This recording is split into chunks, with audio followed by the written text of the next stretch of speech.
I should have had all the words to that, but anyway, that's a song about pioneers coming to the Willamette Valley, the land at Eden's Gate.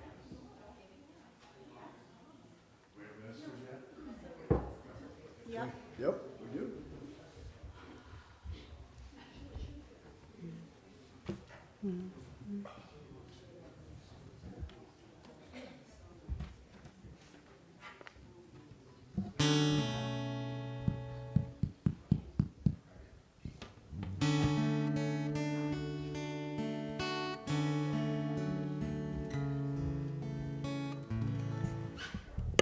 Good morning, everyone.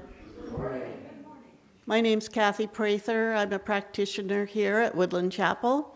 Wonderful to see all your faces. I know this is kind of a Sunday that falls on a weekend that's sort of in the middle of nowhere, and so here we are, the few, the brave, the stalwart. It's good to see your faces. You may notice all these beautiful flowers up here. Yesterday we had a beautiful memorial service for one of our members, Robert Tenike. Some of you were here, and it was just a great service. It was a lot of memories. A lot of family were here. A lot of pictures were out in the library, and then we had a wonderful spread downstairs afterwards. So it was terrific. Welcome, and I wanted to ask if anyone were visiting for the very first time. We have Terry here. He's visiting us from Oregon City, where he moved to recently. So we welcome him, and if you get a chance, say hi to him. And we're going to have a pack of information for you, Terry. Somebody's getting that for you. Yeah, right here. Thank you very much, Cheryl. And then we'll have our prelude. Okay, this is We Let It Be. Let it be? Okay. And we'll have everybody stand. And this is the one where we all participate with some hand movements. The first one is for love. And then light, like you're flashing open a light. Peace. And joy. And I'll be doing those, so you can watch me.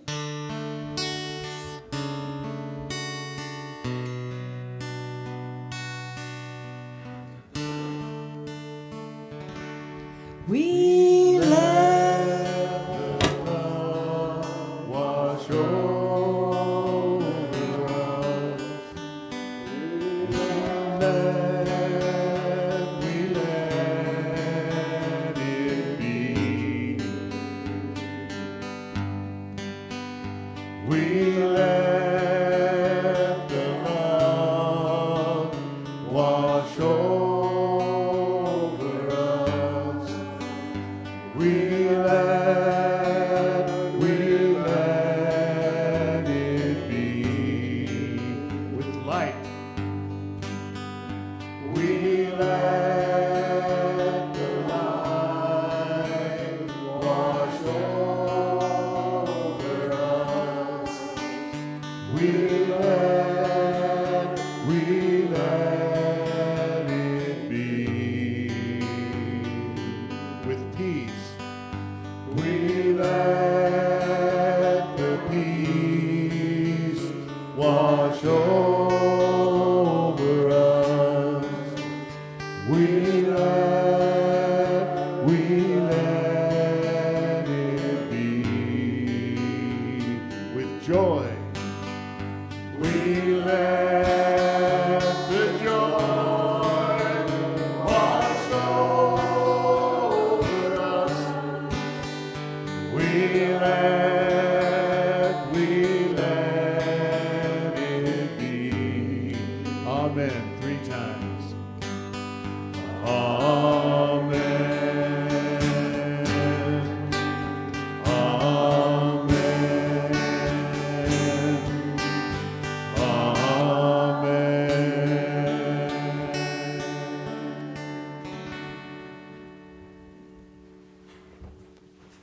Thank you, Blaine and Annie. And now we're going to ask Cheryl Guest to come up and do our invocation and lead us in our affirmation. Whichever one. I've got my little stool here. Good morning. Let's just take a deep breath in and just know as we're breathing in the spiritual realm that we are a part of, that we are manifest from. This beautiful space, this beautiful energy, this beautiful power that just created every living object, everything that we perceive, everything that we touch, we smell, we taste, is all God. And so today I know that each person here is ready to hear what is being said, is ready to listen and know that they are here by divine intervention, that the reason they are present is because this is where we are spiritually fed, that our spirits are full of joy and laughter at this moment, knowing that we are with like-minded individuals. Each person here, an integral part of this complete, beautiful energy that just fills this chapel with love, with so much peace and so much grace. And so I'm just so grateful for every person present, knowing the words that are being spoken today need to be heard. And I know that each person is here by divine guidance.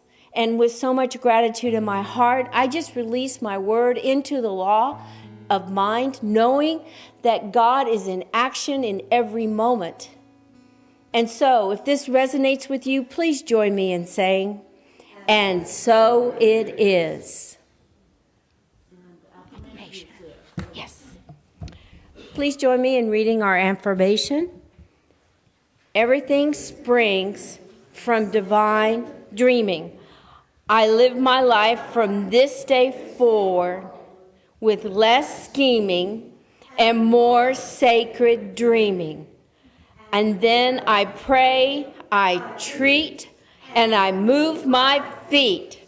And so it is.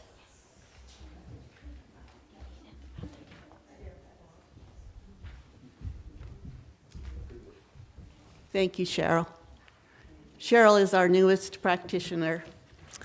Okay, and we have a reading. Rich, would you like to come up and do that? Thank you.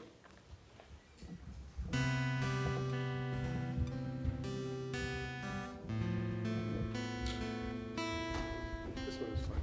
Just put it right up. Size magazine.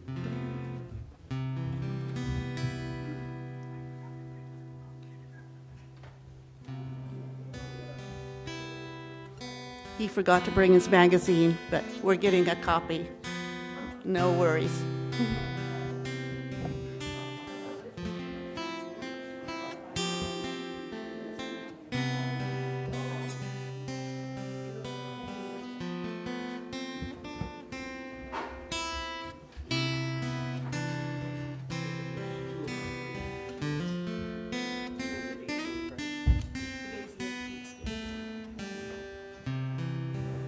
Good morning, everybody.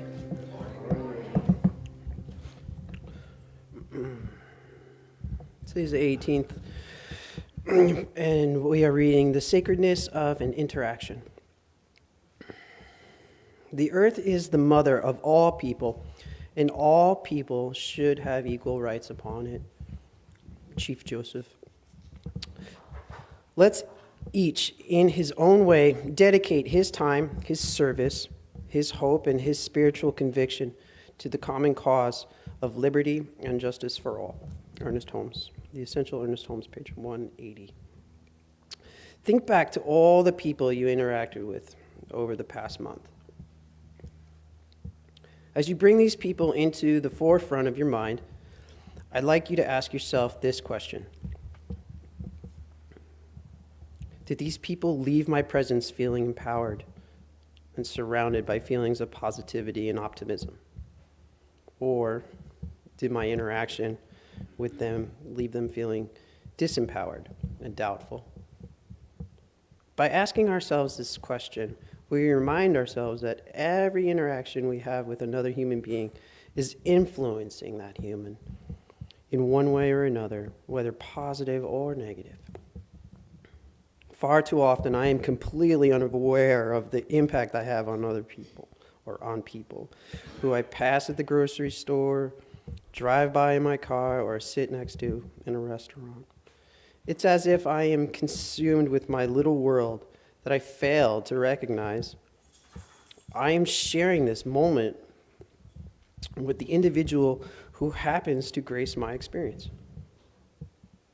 Even more so, each interaction we have with another person plants seeds within their minds and hearts that, given time, have the potential to blossom and develop in their experience.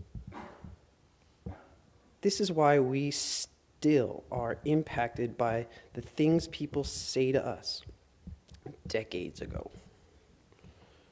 Things it feels like they're saying today. Let us be mindful of the seeds we plant within others by way of being attentive and intentional regarding the words we speak, actions we take, and thoughts we think about them. We can live with compassion, but it is only truly done when that compassion impacts everyone and everything around us. The affirmation: I speak compassionately to each person I meet. I speak compassionately to myself. Thank you.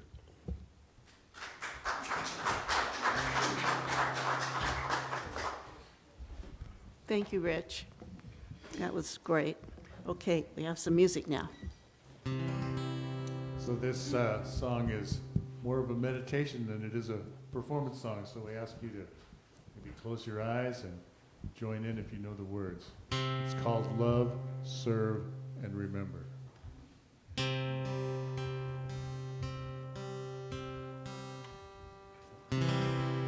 Why have you come to earth? Do you remember?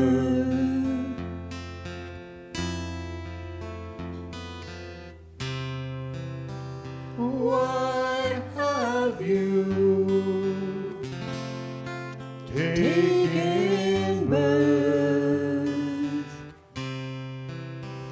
Why have you come to love,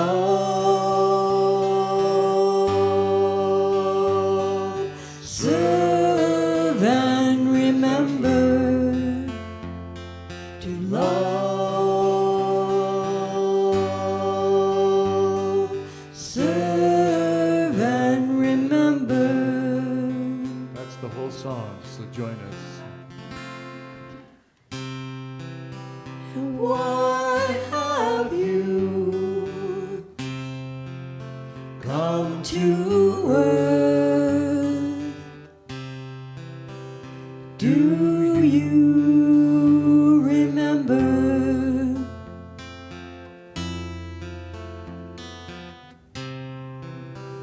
Why have you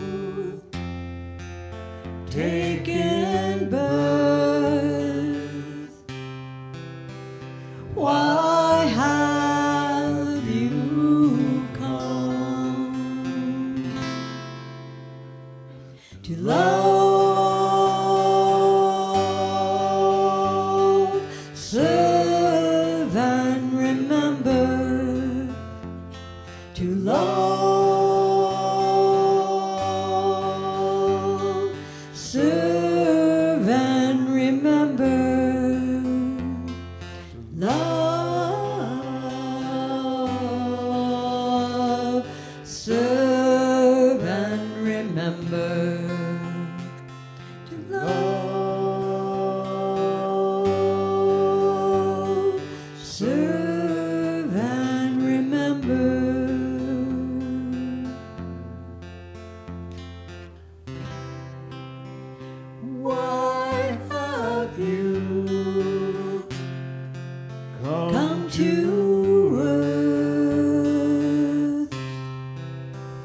Do you remember?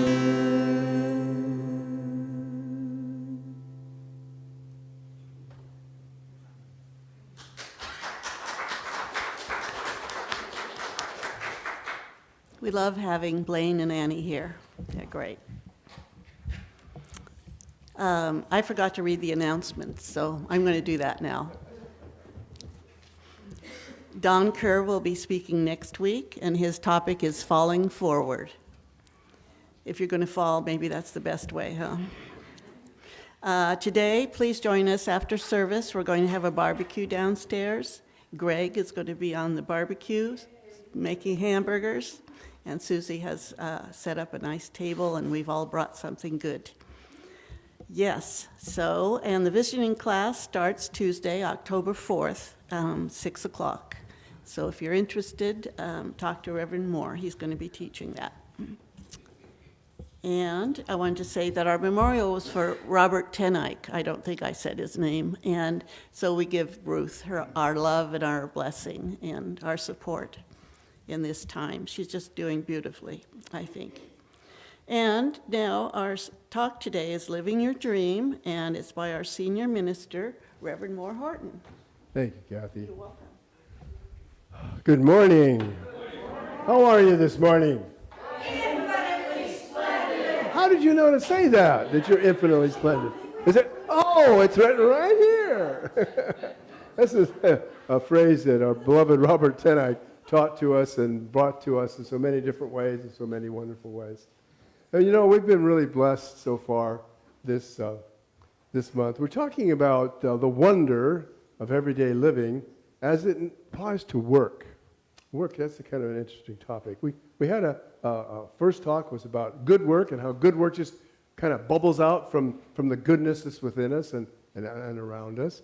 And the second week we had a wonderful talk by Reverend Julie that talked about how all things come together to bring about goodness in our life as we live that goodness. And today we're talking about what is this thing? What does it mean to living the dream? Living the dream. Well, you know, there's various ways of looking at the word dream. I looked it up in an online dictionary, and they gave 4 meanings. I don't know if I remember all 4 of them. But the first one's pretty obvious. The things we have in our minds, the words that come to us as when we sleep. Those are dreams. That's not really what we're talking about today. Dreams can also be things that kind of appear as a ephemeral part of life or a kind of a vague sort of vision. And that's not what we're talking about either. They can apply as something that begins to come more to life and to be what is expressing ourselves. And that's getting closer. And then the fourth definition is that which is ideal, that which is before us, that which is a goal, that which is driving our purpose, that which is being ourselves, truly being ourselves. That's what we're talking about today. That's the dream we're dreaming. That's what we are really about, is dreaming. I would say the dream comes from within. The dream is kind of like built into our spiritual DNA. I believe we're really kind of born with that. We have some kind of a charge in this universe, some type of a gift, some type of a talent, some type of really a privilege, some type of a privilege that we're letting kind of, how would I say it, emerge, be revealed in our own life. And that's our unique gift. That's our unique gift. And as we are in touch with that dream, as we keep that dream in our hearts and our minds, the dream of goodness, the dream of gladness, the dream of joy, the dream of service, we live fully. We live happily. We live in accord with that divine goodness. Now, there's a little story I ran across while preparing for our talk today. That's J.D. Meyer presented it. And it goes this way. There was a reporter sent out to cover a community event. And the community event was, a foundation was being poured for this building. So she went up to one worker and said to the worker, "Now, what are you doing?" "Oh, I'm working, I'm earning my paycheck." "Oh, okay." She went over to the other worker and said, "No, what are you doing?" She said, "Oh, I'm pouring concrete. That's pretty obvious, isn't it? I'm pouring concrete." "Oh, okay." Then she went to the third worker and said, "And what are you doing?" Oh, he set down his tools. He looked up and said, I'm building a shelter. I'm building a shelter for homeless people. Don't you see right over there? That's where the dormitories are going to be, and this is where the kitchen's going to be. Do you see the difference? Yeah. Isn't that something? When we have the dream, when we have the object of our desire before us, we know what we're doing. We have a sense of contributing to the universe, of contributing to the joy and the energy that just surrounds us and is in us. That's the beauty of having a dream. It truly is. It truly is. Now, a dream can do a lot of things. A dream can do a lot of things for a person. And one of the things I think a dream really does is bring to us a sense of purpose. A sense of purpose. Yeah. Let's see here. Oh, we did all that. I actually wrote this out. Okay.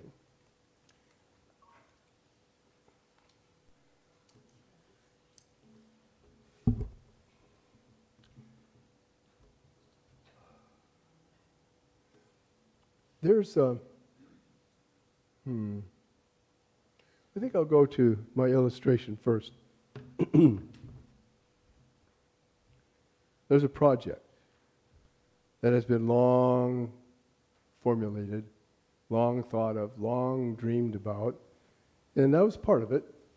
I remember back in 2009, approximately, I was sitting in a meeting at the local YMCA, Young Men's Christian Association, here in Salem, and we were looking at all the things that had gone wrong with our building. Do you remember the YMCA building and all? Anybody ever been in the old building? Anybody? Some of it, yeah. It was like a confabulation of 5 different buildings that had been put together to serve the community. It was like 100,000 square feet, a lot of which was not used. But anyway, this building was a marvel that it stood in some ways. I remember running around the track up above the gym there and dodging buckets because the roof leaked. The roof leaked incessantly. We couldn't keep it repaired fast enough to keep the water from coming in. The building was coming apart. And the boiler system failed, had to be replaced in part. And then the elevator would fail. And just one thing after the other. It got to the point where at our board meetings, we were actually looking at spending almost $500,000 a year just maintaining the building. It was quite expensive. It was a lot of money. It was almost 10% of our budget. And so we got the inspiration. We had the dream. Hey, we need a new Y. We need a new building. We need something that's going to be fresh and inviting and bring people in and help them, exercise and find their well-being and be socially interacting with other people. We want to serve the whole congregation. We want to say the congregation, wrong word. The whole membership and the whole community. We want to make ourselves available and attractive to everybody. So we got the bright idea. Let's build a new building. All right, that's a good idea. So we did the feasibility studies. You go out there and you find out what's feasible to raise money and that sort of thing. We did the plans. We had the plans all laid out. They were really well. We were having it was quite nicely done. We had a site located. Everything was ready. And then along came something wonderful for the city of Salem, the Kroc Center. Do you remember the Kroc Center at all? Anybody ever been in the Kroc Center? Yeah, okay. The Kroc Center is a wonderful place. And the Y board collectively decided, well, we'll just step back. We were just ready to go into our capital campaign. Said, oh, no, let's get this Kroc Center in town. So we stepped back. And that was a really good decision. And there were certain leaders in the community that said, well, if you guys step back from that, we will step forward when it's time. Well, that was like way back in 2009, 10, 11, thereabouts. And then in 2018, we got serious again. Look, we really need to replace this building. And so we started again. But you know, when I sat in that capital campaign fundraising committee and looked around the table, we all had the intention, we all had the dream, but we had no ideas of the means. How is this going to happen? Where's that money going to come from? I mean, we're looking at a new building. The price tag started out somewhere around $20 to $22 million. Ooh, look around the room. I don't see anybody here that's going to donate that. And so it gradually changed and grew in expense certain little design changes were some of it, but most of it was supply chain problems and the inflation that's gone on in the economy. So the darn thing ended up costing about $30 million. But what did we do? We decided, we had hired an architectural firm, CB2 Architects, and we wanted to make this thing seem real and be real because we wanted to serve our community. And so we put together something like this. Okay? Yeah, that's the image of the new Y. It's pretty close to that. There's 2 floors and a third floor, and there's a tracker on the top. It's really quite wonderful. So we how would I say it? We took what was in our dream and we gave it a form. And we put that form out in the community. And we put the form out in the community so that people would be aware of what we were doing and what we wanted to give them. And so we did. And it worked. Now, we've now come to the point of actually being able to, the building's built, as Cynthia knows. She was there for our dedication and ribbon cutting thing. And as was myself and my daughter and my granddaughter. And as Cheryl Guest knows, our invocator today, our practitioner, she was there too. And so it's I think the final price tag, I think, came out at about $30 million, a little more. And we have about $1.3 million left before we're debt-free. So it's amazing. It's amazing what happens. It's amazing what happens when you begin to clearly identify what it is that the form that you want your dream to take. What is it you would really like to see in your life? What would you really like to experience in your life? What calls you from the innermost part, the highest part of your beingness, to express itself? Now, what do I attribute our success to at the Y? Well, identifying our dream and our intention, yes. Our desire is to provide service to people of whatever background. We created a mental construct of this real purpose. And I state it this way, and you might say this is pretty traditional in a way, but we are, as a YMCA, we are loving God with our whole hearts and loving our neighbors as ourselves. Now, you're familiar with that phrase, right? You've heard that one before. But that's what, it was making that energy and that focus of life real and obvious in all of our materials, all of our programming, all of our communications that was so important.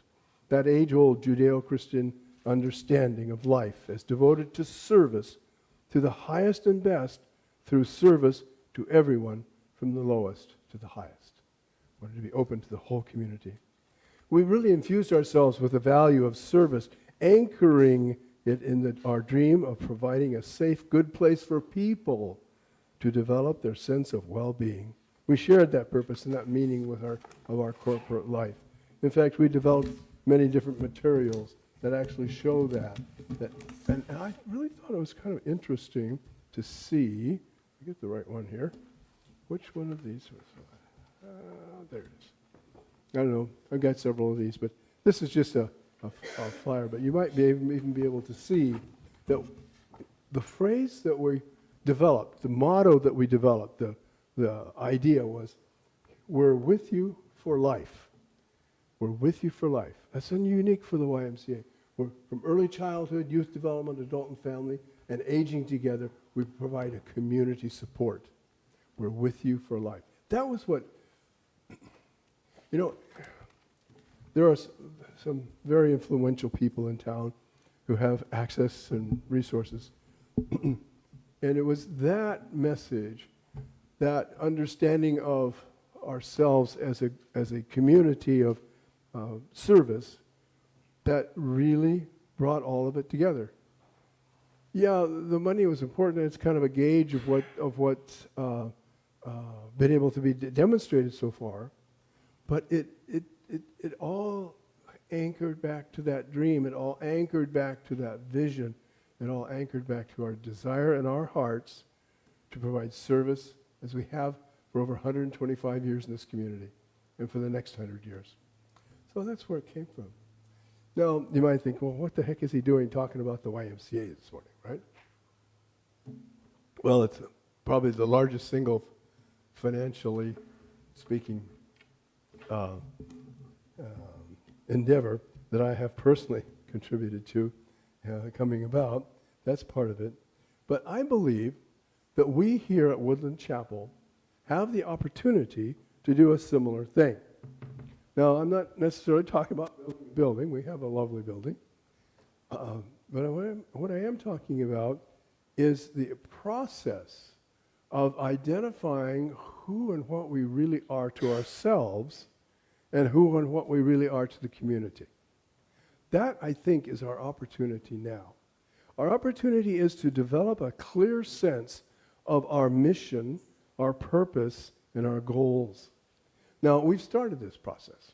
We actually did. We started last, remember the date? Saturday? A week ago? Was it just a week ago? Oh, it's so much has gone on. Thank you, Salia. Yes, just we started last Saturday with a retreat for our leadership team. And our leadership team has identified certain areas that they believe we could improve in. And our leadership team is gathering that information. We did a brainstorming, if you would call it that, and a categorization of what we found. And then we did visioning as to how we can make this real. And that process will congeal into our next board meeting and then be presented in November to the congregation at a congregational meeting on November 20th, which is a Sunday, the third Sunday of the month. You're all invited to be there. And we will discuss and probably do another visioning to see how is this going to come about? How is this really going to be Woodland Chapel, Center for Spiritual Living, a vital and dynamic expression of spirit right here in Woodland, in Salem, Oregon, in our capital city, in our beautiful state in the world. How are we going to be ourselves? How are we really going to focus that energy that lives in our hearts and lives in the minds and desires of all of us together? Now, excuse me. Many of us, switching topics a little bit, many of us grew up in a spiritual tradition with the idea that we live here to earn our reward in heaven. Anybody grow up that way? Anybody at all? No, there's probably more of that. Didn't raise their hands even. Traditional Christian churches often teach that we are here as a trial period to earn our way to heaven, right? This little story came to mind. That's not what we teach, and I'll talk about that in a minute.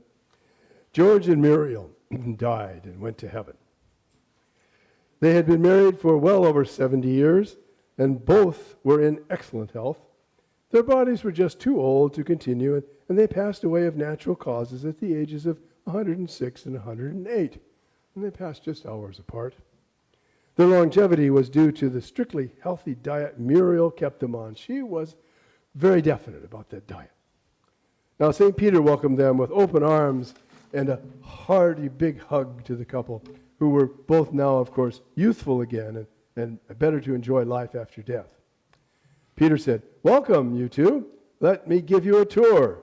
He guided them through the gates, and the couple was astonished to find even every possible amenity before them. Oh, they were just amazed. St. Peter took them around, showing them the tennis courts and the game rooms and the free malls and the swimming pools and the archery ranges and the workshops and so on. I mean, it was just amazing what it was there.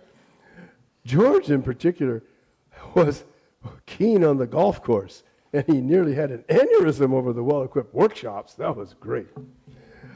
The time came for lunch, and St. Peter led him to an enormous cafeteria. George and Muriel both asked after the health food table after seeing every possible indulgent food laid out before them. But St. Peter merely laughed and said, "Of course, if you wish to eat that, you can. But I can't imagine why you'd want to. This is heaven, after all. You can eat whatever you like without fear of disease or unhealthy consequences. At that moment, George suddenly growled and threw his hat on the ground and stomped on it in a fit of anger. St. Peter and Muriel were shocked. Turning to his wife, George shouted, "This is all your fault, Muriel. If it weren't for you and your darn bran muffins, I could have been here 20 years ago."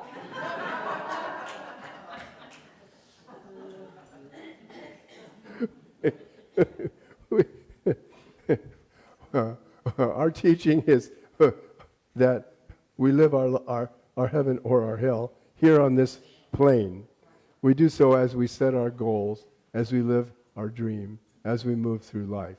It's a matter of our conscious choices bringing to us the affirmative power of life. Ernest Holmes writes, and this is in this thing called You. Seek to make your work a prayer, your believing an act, your living an art. It is then that the object of your faith will be made visible to you. It is then that you will kiss the lips of your desire. Ooh, well, kind of poetic, isn't it? Kissing the lips of desire. That sounds pretty good. He also wrote in The Science of Mind, with an invisible intelligence to guide and an immutable law to direct, let us take our place in any legitimate activity and thus cause our dreams to come to full fruition. Oh, yes. Our work may be for pay. Our work may be for as a volunteer. It might be simply something that we have decided upon as being our heart's desire. Maybe it's a hobby that we really love, maybe singing or collecting stamps or bowling or whatever activity that makes you want to get up and get going in the morning and do something really good. Work that is fulfilling is basically work that's engaging. It's work that grabs you, grabs your attention, wants to express as you. It tugs at your heartstrings and gives you a sense of self-worth. A clear point of engagement is the level of meaningfulness which we find in our jobs, our careers, our hobbies, our professions, and our gifts to the world. And almost all of them, most of them, I think, seem to have something to do with serving other people. Now, another factor of a work that is fulfilling of the life dream is work that gives you a sense of achievement. You're able to do something very well. This work then gives you a sense of self-confidence. And there's intrinsic value found in the volunteering and philanthropy and doing good in the world. Now, the thought of a dream job is sometimes less about the job itself, but about what it can add to the person's life beyond that role. A person, you don't have to have the dream job at this moment. But your job may simply provide you with the means to sustain yourself and the opportunity and the freedom out of the 9-to-5 routine of providing enjoyment and building general relationships along the way, gentle and general and good relationships. A key to living the dream is to make room for a great career that satisfies one's interests and does so without limiting options. It is possible to become passionate about the areas through the spiritual practice of everyday wonder. If your work helps others, if you can get better at it, if there's room for improvement, if the tasks are really engaging and you can work with people you like, there's a good chance you can become passionate about it. And the quiet wisdom among these thoughts is to never give up on what speaks to you and what speaks through you. You nurture it, you trust it, you love it, and you live it. As we conclude our talk this morning, I urge you to recall or to restructure your dream. Getting in touch with the dream may require some meditation, it may require some deep thought, it may require some activity that helps you spark your imagination again.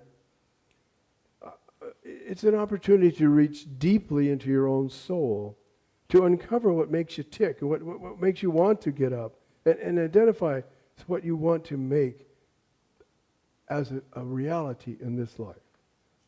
And we identify all that, and then we act.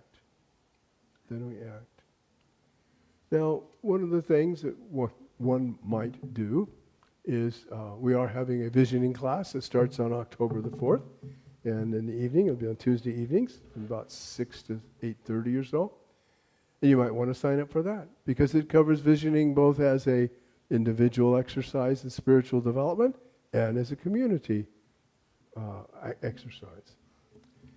Just remember, living the dream is living from the center of your being, from in awareness of the talents you have, and in developing those talents and giving them as gifts to the world in service. Engaging in one's work, achieving success at it, and potential for growth, those are all key factors in taking your personal dream to its fulfillment. Likewise, for our community too, providing others with the opportunity for spiritual growth. That's what we're about, isn't it? Providing ourselves, yes, but all people who come anywhere near us with this opportunity for greater spiritual growth. Acting on your dream that rests on the bedrock of your soul, that embodies why you are here, will spark endless wonder and joy in whatever work you do. And that's our message for this morning. Namaste.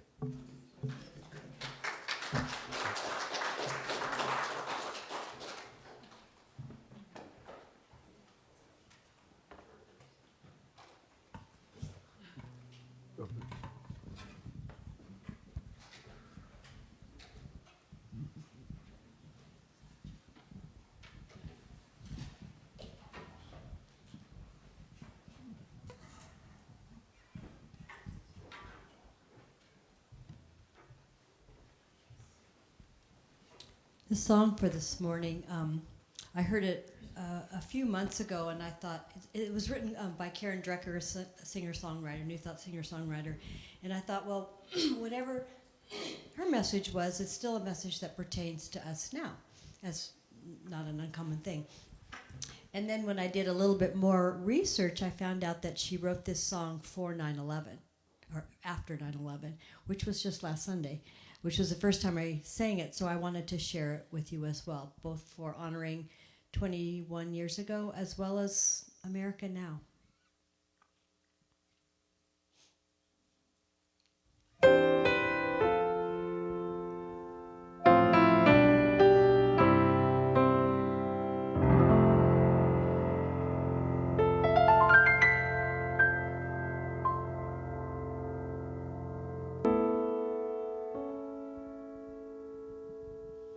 I'll light a candle in your memory, though I don't know who you are.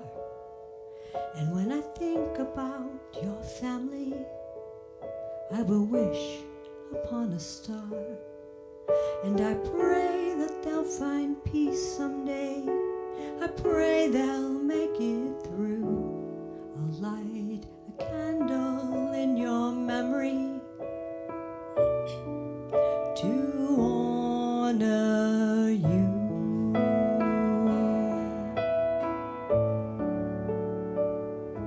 I'll light a candle for America. May we feel peace inside. We'll hold each other closer and wipe the tears we've cried. And I pray we'll bond together, and I pray we'll all pull through. I'll light a candle for America, for me and for you.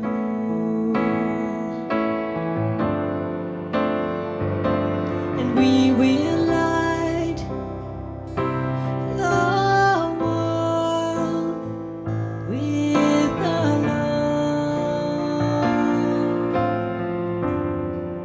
I know we will light the world with our love, with our love.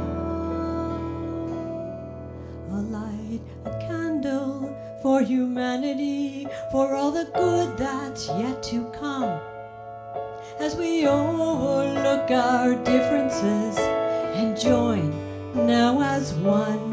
And I pray we'll come out stronger in this world I'm dreaming of. A light, a candle for humanity, to be a world that's living in love.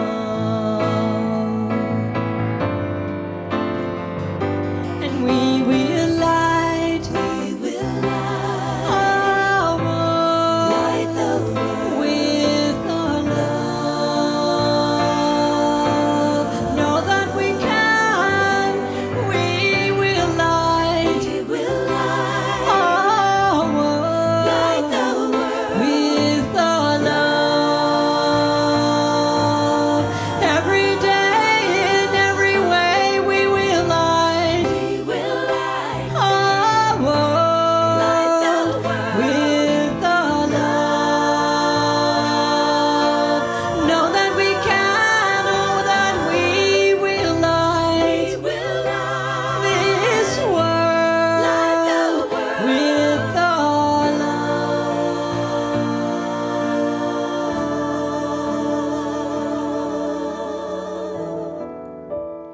I'll light a candle for humanity, for all the good that's yet to come, as we overlook our differences and join now as one.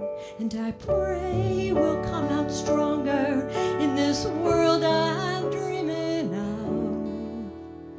I'll light a candle for humanity, to be a world that's living in love. I'll light a candle. Let's light a candle.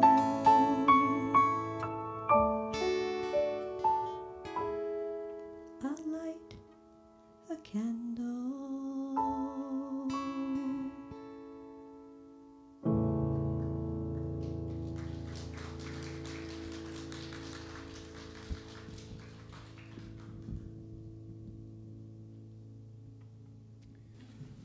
That's kind of what we do around here, isn't it? We light the candle. We light the candle of our own souls to let that light shine.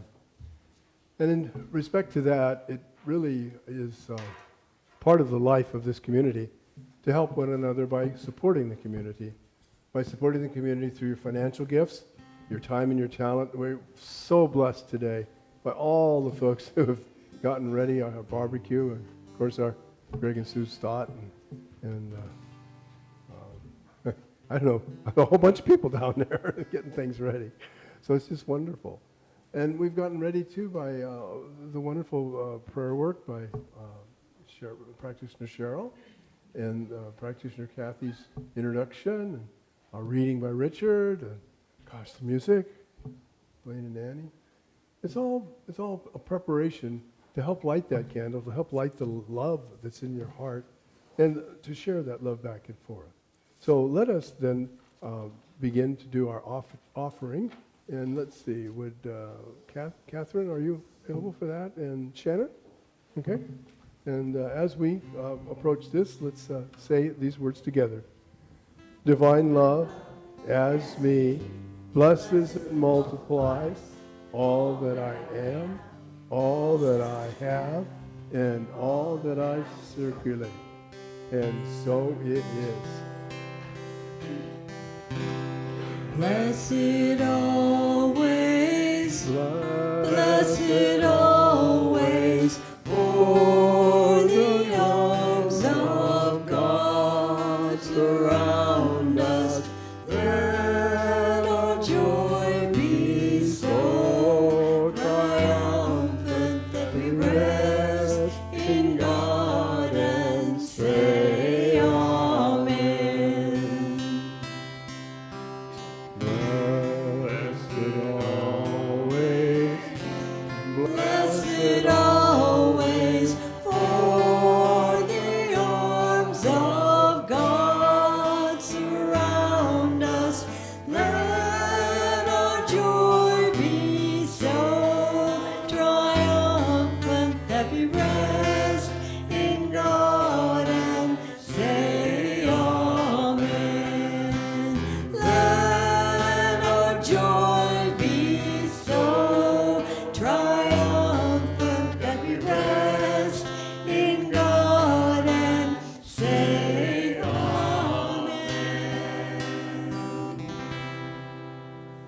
Oh, we say amen. We say amen from our hearts because we accept these gifts. We accept the bountiful goodness of the universe as it comes through each one of our hearts and hands to rest here in our chapel so that we may be a beacon of light and a source of strength and an inspiration to this community. We simply know that we live the dream of being the very best possible we can yet best be. We live the dream. We are the dream. We express the dream as love, joy, and compassion. That's the truth of it all. And as we know this, let us say together, and so it is.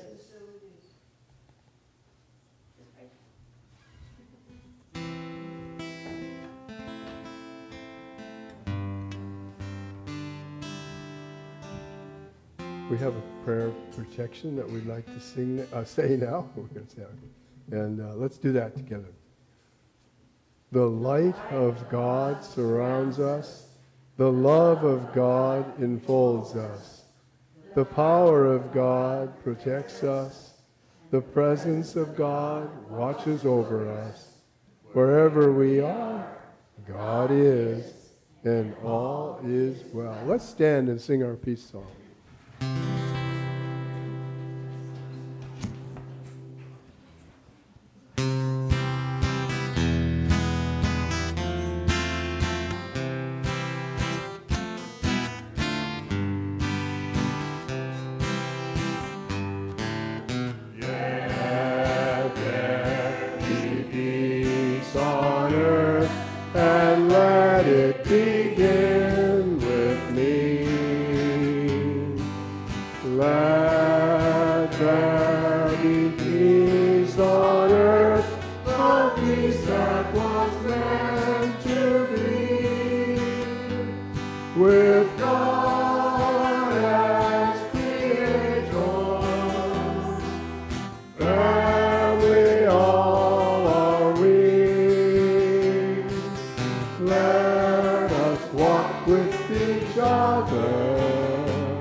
Let this be the moment now. With every step I take, let this be my joyous vow. To take each moment and live each moment in peace eternally. Let there be peace on earth, and let it begin with you.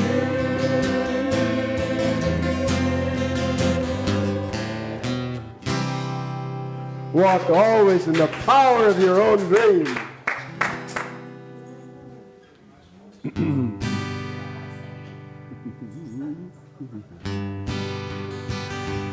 Country roads take me home to the place I belong, West Virginia, Mountain Mama, take me home, country roads. I hear her voice in the morning as she calls to me. Radio reminds me of my home far away. Driving down the road, I get a feeling that I should have been home yesterday. Yesterday, country roads take me home to the place I belong, West Virginia, Mountain Mama, take me home, country roads, oh take me home, country roads.